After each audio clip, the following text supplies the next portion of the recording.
Assalamualaikum warahmatullahi wabarakatuh. Madura, tanah para jawara dan pejuang. Namun di balik kerasnya karang, ada satu nama yang getarannya terasa hingga ke arsy. Syekhona Khalil Bangkalan. Beliau bukan sekadar ulama. Beliau adalah paku bumi Nusantara, maha guru dari para kiai besar seperti Kyai Hashim Asy'ari dan Kyai Ahmad Dahlan. Belanda menyebutnya manusia berbahaya, bukan karena senjata api, tapi karena satu telunjuknya mampu menggerakkan semesta. Malam ini, kita mulai perjalanan spiritual sang penguasa Selat Madura. Saat meriam Belanda tak berdaya menghadapi kekuatan doa. Sebelum kita melanjutkan kisah penuh hikmah ini, mari kita sejenak saling mendoakan. Bagi Anda yang berkenan menekan tombol subscribe, like, dan share, semoga Allah berikan kemudahan dalam hidupnya dan dimudahkan rezekinya. Amin.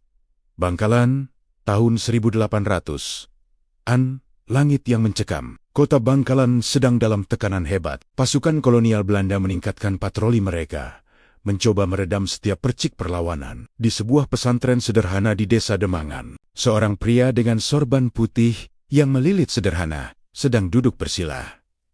Itulah Muhammad Khalil. Beliau baru saja kembali dari pengembaraan ilmu di Tanah Suci Mekah. Namun, kepulangannya bukan hanya membawa kitab-kitab tebal, melainkan api kemerdekaan yang dibalut dengan kedalaman spiritual. Belanda mencium aroma bahaya. Bagi mereka, Khalil bukan sekadar guru mengaji. Ia adalah magnet yang mampu menyatukan seluruh rakyat Madura dan Jawa untuk melawan Tuan Khalil. Ucap seorang intelijen Belanda, Marsose, yang mendatangi pesantrennya dengan sepatu laras yang menghentak lantai kayu. Gubernur Jenderal mengawasi setiap langkahmu. Jangan coba kali menghasut rakyat, atau Bangkalan akan kami ratakan. Syekhona Khalil tidak menoleh. Beliau terus memutar tasbihnya. Suara butiran kayu cendana yang beradu terasa lebih nyaring daripada gertakan sang serdadu. Hati manusia milik Allah, bukan milik Gubernur Jenderal, jawabnya pelan. Namun getaran suaranya membuat koke-koka jendela pesantren bergetar. Suatu hari, Syekhona Khalil harus menyeberang ke Pulau Jawa. Saat itu, satu-satunya transportasi adalah perahu layar tradisional. Di tengah laut, tiba-tiba muncul sebuah kapal patroli uap milik Belanda yang besar dan modern. Kapal itu sengaja bermanuver di dekat perahu Syekhona, menciptakan gelombang besar yang hampir menenggelamkan perahu kecil tersebut. Para tentara Belanda di atas kapal tertawa terbahak-bahak melihat perahu kayu itu terombang-ambing. Kapten kapal, seorang pria Belanda yang angkuh bernama Van den Berg, berteriak dari atas geladak, "Lihat itu, ulama kalian sebentar lagi akan ditelan laut. Di mana Tuhanmu sekarang, Khalil?" ejeknya sambil memerintahkan mesin kapal uap dipercepat untuk menciptakan ombak lebih besar. Syekhona Khalil berdiri di ujung perahu. Beliau menatap tajam ke arah mesin uap kapal Belanda yang mengepulkan asap hitam. Beliau mengambil sepotong kayu kecil dari lantai perahunya, membacakan sesuatu yang sangat rahasia, lalu melemparkannya ke arah kapal perang itu. Seketika, sebuah fenomena di luar akal sehat terjadi. Kapal perang Belanda yang sangat besar itu tiba-tiba berhenti mendadak.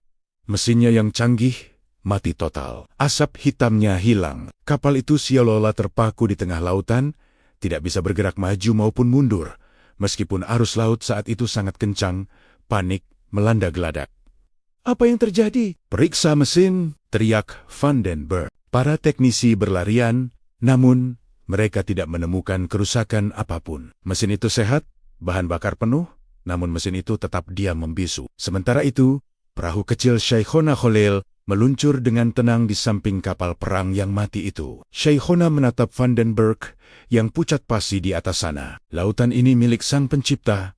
Kapten, jangan pernah sombong di atas air yang bukan milikmu," ucap Syekhona. Perahu beliau bergerak maju tanpa bantuan angin, melesat seperti anak panah menuju dermaga, meninggalkan kapal kebanggaan Belanda yang kini hanya menjadi seonggok besi tua yang tak berdaya di tengah laut. Berita tentang kapal Belanda yang lumpuh menyebar seperti api di Bangkalan dan Surabaya. Rakyat mulai berbisik-bisik, Mbah Khalil adalah waliullah. Namun, Syekhona sangat membenci popularitas. Begitu sampai di pesantren, beliau kembali menyapu halaman, memberi makan kuda-kudanya, dan mengajar santri seolah tidak terjadi apapun. Beliau adalah maestro dalam menyembunyikan karomah. Baginya, keajaiban bukan untuk pamer kekuatan, tapi untuk menunjukkan bahwa kebenaran tidak bisa ditindas oleh teknologi secanggih apapun. Namun, Belanda tidak tinggal diam. Kegagalan di laut membuat mereka semakin murka. Mereka merencanakan penangkapan besar-besaran. Mereka menganggap Shaykhona menggunakan sihir hitam yang berbahaya. Pasukan khusus bersenjata lengkap dikirim untuk mengepung pesantren Demangan di tengah malam buta. Logika Belanda telah hancur di tengah laut.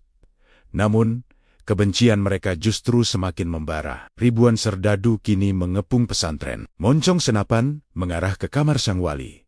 Namun, Belanda tidak tahu bahwa mereka sedang berhadapan dengan seseorang yang mampu melihat apa yang tidak terlihat. Apa yang terjadi saat serdadu Belanda mencoba mendobrak pintu kamar Shaykhona? Benarkah peluru-peluru mereka mendadak berubah menjadi butiran jagung? Dan rahasia apa yang membuat seorang santri muda bernama Hashim Asyari menangis saat melihat gurunya diperlakukan kasar oleh penjajah? Belanda mengira jeruji besi bisa mematahkan semangat seorang pejuang. Namun bagi Shaykhona Khalil Bangkalan, penjara tak lebih dari tempat khalwat yang disediakan oleh musuh. Penangkapan beliau bukan sekadar urusan hukum, melainkan upaya Foch untuk memenggal kepala spiritual rakyat Madura. Namun, apa yang terjadi saat seorang waliullah dijebloskan ke sel yang gelap dan kotor? Bukannya penderitaan yang didapat, Belanda justru dibuat pusing. 7 keliling saat penjara mereka mendadak berubah menjadi pusat perhatian langit. Pintu kamar didobrak dengan kasar. Muhammad Khalil, atas nama Ratu Belanda, Anda ditahan karena tuduhan menghasut rakyat, teriak seorang perwira Belanda. Shaykhona Khalil bangkit dari sajadahnya tanpa rasa takut sedikit pun. Beliau hanya tersenyum tipis. Sebuah senyuman yang membuat nyali para serdadu yang memegang senapan justru bergetar. Murid-murid beliau, termasuk santri-santri muda yang nantinya akan menjadi ulama besar, menangis melihat guru mereka dirantai tangannya. "Jangan menangis, anak-anakku," ucap Shaykhona tenang. "Rantai ini hanya mengikat kulit, tidak bisa mengikat ruh. Teruskan mengaji." Shaykhona dibawa menuju penjara Bangkalan. Belanda sengaja menempatkan beliau di sel yang paling gelap, lembab, dan dijaga oleh penjaga yang paling kejam. Mereka berharap kewibawaan Shaykhona akan luntur di dalam kehinaan penjara. Malam pertama di penjara, penjaga penjara yang bernama Menir Johnson merasa heran. Biasanya, tahanan baru akan berteriak atau meratap. Namun dari sel Shaykhona terdengar suara lantunan ayat suci Al-Quran yang sangat merdu. Seolah-olah sel itu adalah sebuah istana. Johnson mendekati jeruji sel dan terbelalak. Sel yang tadinya bau busuk dan dipenuhi kecoa, tiba-tiba tercium aroma harum bunga mawar yang sangat kuat. Tidak hanya itu, sel yang gelap gulita itu nampak terang benderang meskipun tidak ada lampu di dalamnya. Cahaya itu nampaknya memancar dari wajah Shaykhona yang sedang bersujud. Yang lebih aneh lagi, setiap kali jam makan tiba, para penjaga melihat piring Shaykhona selalu penuh dengan makanan lezat yang bukan berasal dari dapur penjara. Buah-buahan segar yang tidak musim di Madura nampak tersaji di depan beliau. Dari mana dia dapat semua ini?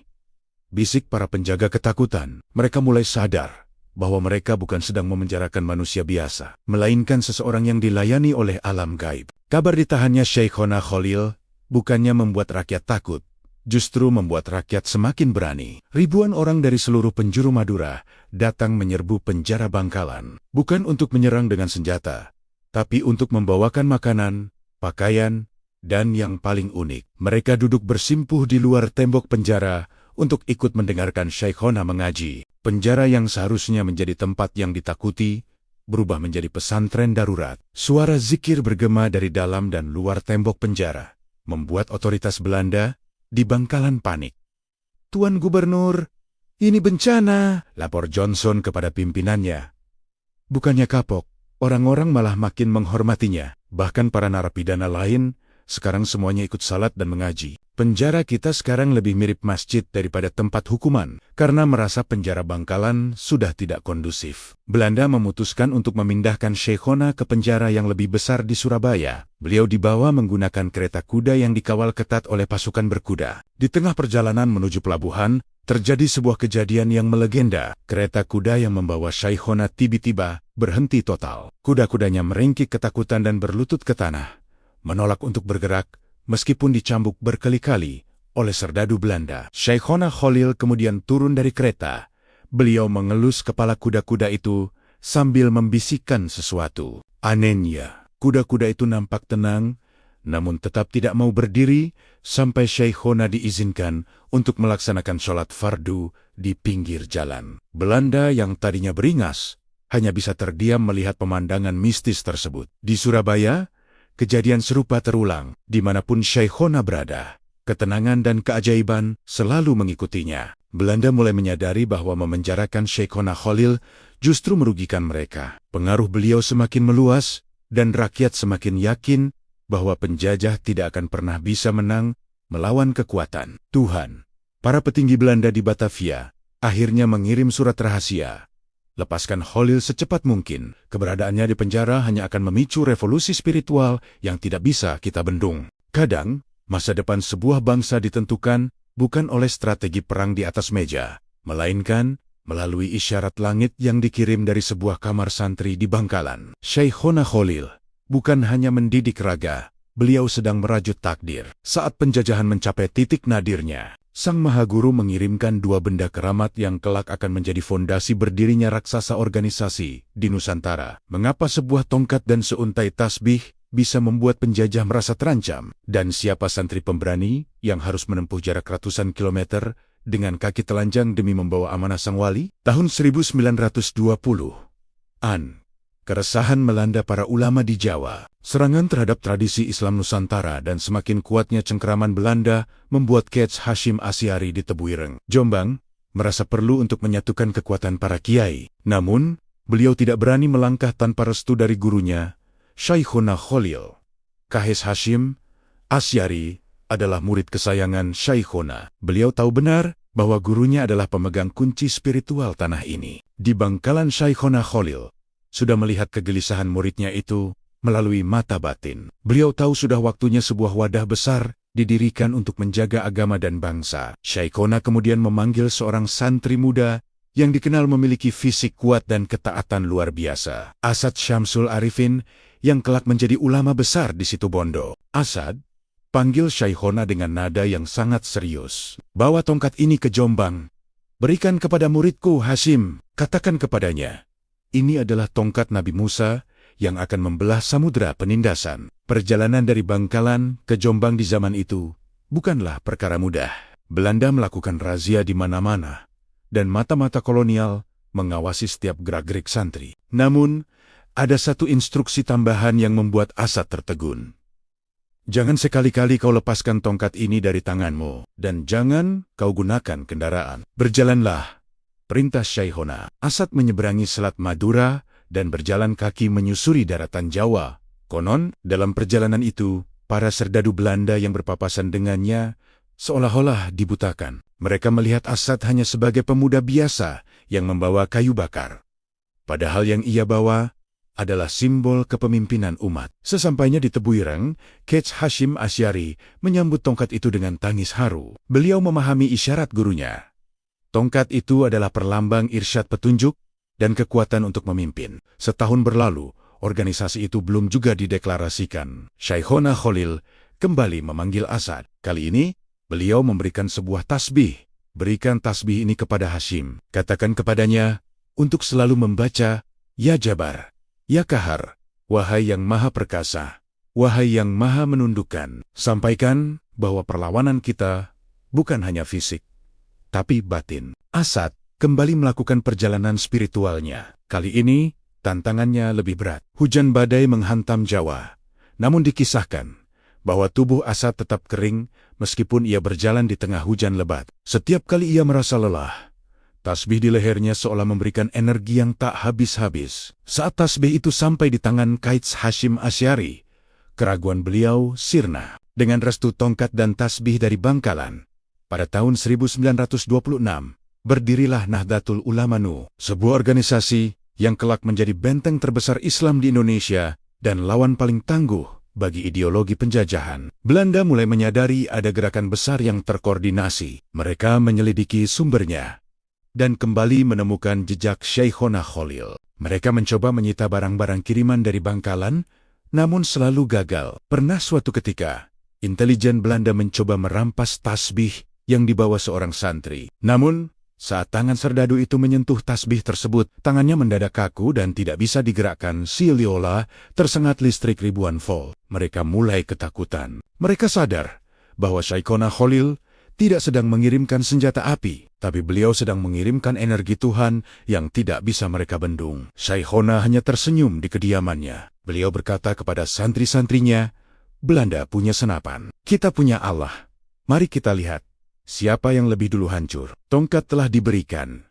Tasbih telah dikalungkan. Syekhona Khalil telah meletakkan batu pertama dari bangunan kemerdekaan Indonesia. Namun, Belanda yang terluka, harga dirinya mulai melakukan tindakan yang lebih keji. Mereka mencoba merusak reputasi Syekhona dengan fitnah dan mencoba meracuni beliau. Apa yang terjadi saat Syekhona disuguhi minuman yang mengandung racun mematikan oleh tamu misterius suruhan Belanda? Dan mengapa tiba-tiba seluruh Bangkalan mencium aroma bunga meskipun di tengah musim kemarau? Belanda mulai kehilangan akal sehat setelah jeruji besi gagal membungkamnya dan intimidasi militer justru membesarkan namanya. Mereka menempuh jalan paling pengecut, pembunuhan diam-diam. Seorang agen rahasia dikirim, menyamar menjadi seorang muhibin pencinta ulama, membawa hadiah maut dalam sebuah cangkir.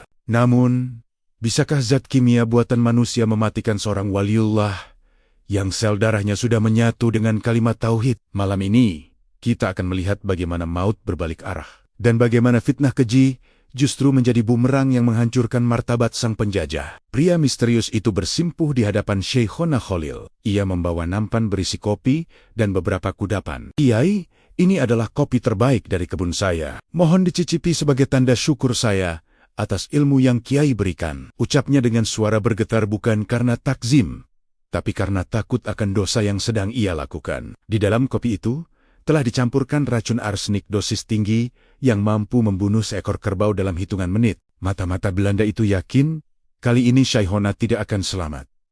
Syekhona Khalil menatap pria itu dalam-dalam. Tatapan yang membuat sang pengkhianat seolah-olah ditelanjangi batinnya. Syekhona tersenyum, lalu mengambil cangkir itu. Santri-santri yang berada di sana merasa heran melihat warna kopi yang sedikit berbeda. Namun mereka tidak berani bersuara di depan sang guru. "Kopi ini baunya harum sekali," ucap Syekhona pelan. Beliau membacakan Bismillahilladzi la yadurru ma'asmihi syai'un fil ardi wala fis sama, lalu meminumnya hingga tandas tanpa keraguan sedikit pun.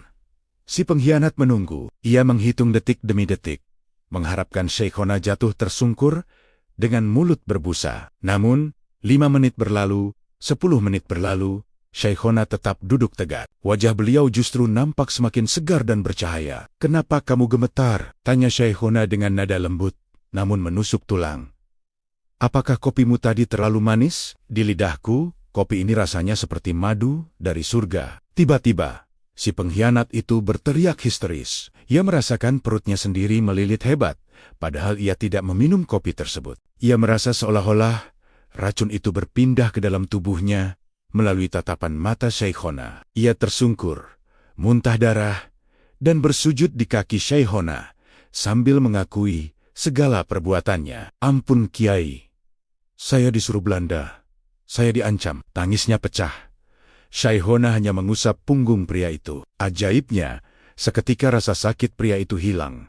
"Pulanglah, katakan pada majikanmu di Bangkalan, nyawa manusia ada di tangan Allah, dan selama Allah belum memanggilku, tidak ada satupun zat di bumi ini yang bisa menyentuhku." Kegagalan meracun Syekhona membuat Belanda menggunakan taktik lain.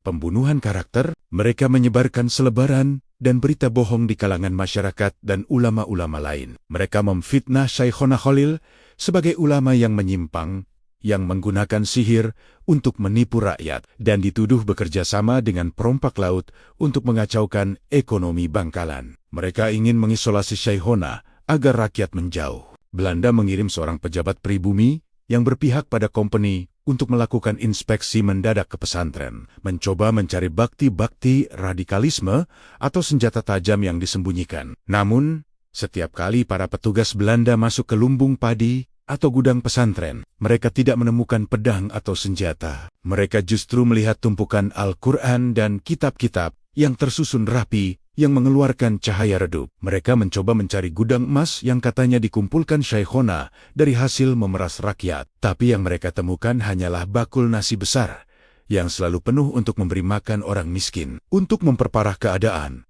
Bangkalan saat itu dilanda kekeringan ekstrem. Belanda menyebarkan isu bahwa kekeringan ini adalah kutukan karena rakyat mengikuti Syaikhona Khalil. Rakyat mulai resah, sawah-sawah retak, ternak mati. Syaikhona Khalil kemudian keluar ke lapangan luas. Beliau tidak membawa mantra, hanya membawa sorbannya. Beliau melakukan salat istisqa bersama ribuan santri. Di tengah ejekan para antek Belanda yang menonton dari kejauhan, Syaikhona mengangkat tangan ke langit. Seketika, aroma bunga melati yang sangat harum memenuhi seluruh Bangkalan. Awan hitam pekat menggumpal tepat di atas pesantren Demangan, dan hujan turun begitu lebatnya hanya di wilayah yang setia kepada Syaikhona. Sementara di wilayah kantor gubernur Belanda, langit tetap panas membara. Fitnah Belanda hancur seketika oleh siraman air langit. Rakyat semakin yakin siapa yang memusuhi Syaikhona. Ia sedang memusuhi wali Allah. Inilah puncak dari ketenangan seorang waliullah saat musuh menyiapkan ribuan peluru untuk menjemput nyawanya. Syaikhona Khalil Bangkalan justru melakukan hal yang di luar nalar militer manapun. Beliau tidak menunggu digerebek, beliau tidak melarikan diri ke hutan. Dengan seuntai tasbih di tangan dan raga yang hanya dibalut kain sederhana, sang singa Madura berjalan sendirian memasuki jantung pertahanan musuh. Belanda mengira ini adalah penyerahan diri yang mudah. Namun mereka tidak sadar bahwa yang masuk ke benteng mereka bukan sekadar tawanan, melainkan badai spiritual yang akan melumpuhkan seluruh kekuatan mekanis kolonial. Gerbang benteng terbuka perlahan. Komandan militer Belanda Major van der Ploeg berdiri di balkon dengan senyum kemenangan. Di bawahnya, barisan serdadu sudah membentuk pagar betis, bayonet mengkilap terhunus tajam. Mereka telah diperintahkan jika Khalil membuat satu gerakan mencurigakan, tembak di tempat. Syaikhona Khalil berjalan dengan langkah yang sangat tenang. Setiap langkahnya seolah-olah mengeluarkan bunyi detak jantung yang menggema di tembok-tembok benteng. Anehnya, para serdadu yang tadinya beringas, mendadak merasakan hawa dingin yang menusuk tulang. Tangan-tangan yang memegang senapan mulai gemetar hebat. "Berhenti!" teriak seorang sersan. Namun, suaranya tercekat di tenggorokan. Ia merasa seolah-olah sedang berhadapan dengan tembok raksasa yang tidak terlihat. Syaikhona terus berjalan hingga sampai di tengah lapangan benteng, tepat di hadapan sang mayor. Mayor van der Ploeg merasa kewibawaannya terancam. Ia berteriak kepada pasukannya, "Tembak! Tunggu apa lagi? Tembak sekarang!" Para serdadu menarik pelatuk.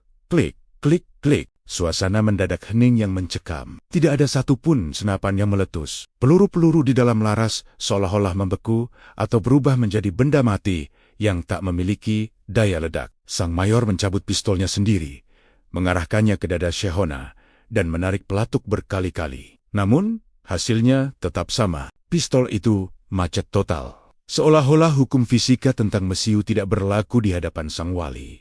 Syaikhona Khalil menatap sang mayor dengan tatapan iba. "Tuan Mayor, besi-besi ini tunduk kepada penciptanya. Mengapa engkau yang hanya manusia tidak mau tunduk?" ucap beliau dengan suara yang lembut, namun menggetarkan fondasi benteng. Bukan hanya senjata yang macet. Fenomena luar biasa mulai menyelimuti benteng. Meriam-meriam besar yang tadinya siap ditembakkan tiba-tiba, rodanya patah sendiri. Kuda-kuda kavaleri Belanda di dalam barak mendadak berlutut dan menolak untuk berdiri. Seolah-olah mereka sedang memberikan penghormatan kepada raja yang sesungguhnya. Para tentara Belanda mulai lari tunggang langgang. Mereka ketakutan, berteriak "Sihir! Sihir!" sambil melemparkan senjata mereka.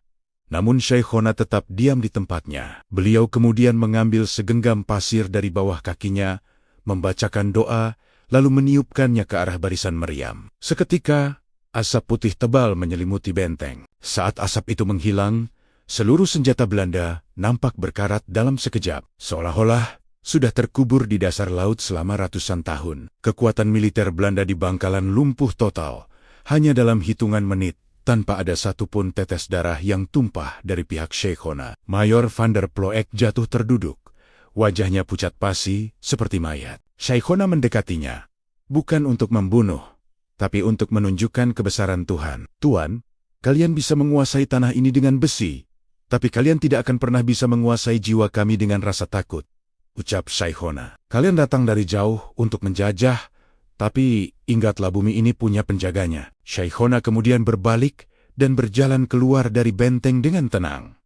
Tak ada satupun serdadu yang berani menghalangi. Sejak hari itu, mental tentara Belanda di Madura hancur. Mereka tidak lagi berani melakukan konfrontasi fisik secara terang-terangan kepada Shaikhona Khalil. Mereka sadar bahwa mereka bukan sedang berperang melawan manusia, tapi melawan tangan Tuhan yang bekerja melalui seorang hamba. Kabar tentang lumpuhnya benteng Bangkalan meledak hingga ke Batavia. Gubernur Jenderal Belanda murka, namun sekaligus ketakutan. Mereka mulai menyadari bahwa Shaikhona Khalil adalah ancaman yang jauh lebih besar daripada pasukan bersenjata manapun di Jawa atau Sumatera. Shaikhona kembali ke pesantrennya seolah tidak terjadi apa-apa. Beliau kembali mengajar, kembali menyuapi ayam-ayamnya, dan kembali mendidik santri-santrinya untuk menjadi paku-paku baru bagi Nusantara. Beliau tahu, waktu beliau di dunia mungkin tidak akan lama lagi, dan beliau harus menyiapkan warisan terakhir yang akan menjamin kemerdekaan batin rakyat Indonesia. Setiap matahari pasti akan menemui ufuknya,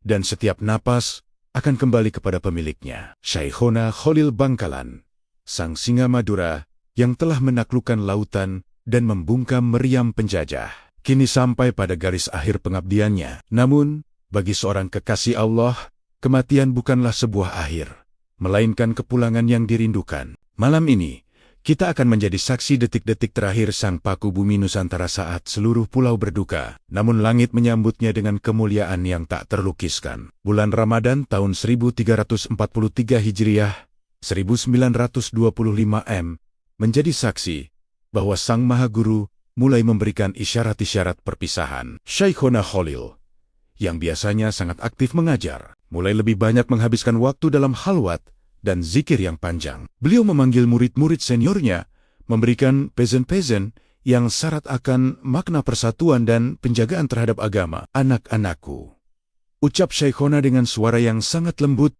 namun tetap bertenaga. Tugas saya menyapu debu di jalanan Madura sudah selesai. Kalianlah yang harus menjadi pilar-pilar kuat di tanah Jawa dan seluruh Nusantara. Jangan biarkan umat kehilangan arah. K.H. Hashim Asy'ari, yang saat itu sudah menjadi ulama besar, datang dari Jombang dengan hati yang berdebar. Beliau mencium tangan gurunya lama sekali, seolah tahu bahwa ini adalah pertemuan fisik terakhir mereka. Shaikhona hanya tersenyum dan membisikkan doa yang kelak menjadi kekuatan bagi berdirinya Nahdlatul Ulama secara resmi setahun kemudian, tepat pada tanggal 29 Ramadan, saat umat Islam bersiap menyambut hari kemenangan. Shaikhona Khalil Bangkalan menghembuskan napas terakhirnya dengan sangat tenang. Beliau wafat dalam posisi bersandar, seolah-olah hanya tertidur setelah kelelahan mengabdi kepada umat selama lebih dari 90 tahun. Seketika itu juga, fenomena alam yang luar biasa terjadi. Kabar wafatnya beliau menyebar bukan lewat telegram atau koran, melainkan lewat frekuensi batin yang membuat ribuan orang dari seluruh penjuru Madura dan Jawa tiba-tiba merasa harus segera menuju Bangkalan. Lautan manusia tumpah ruah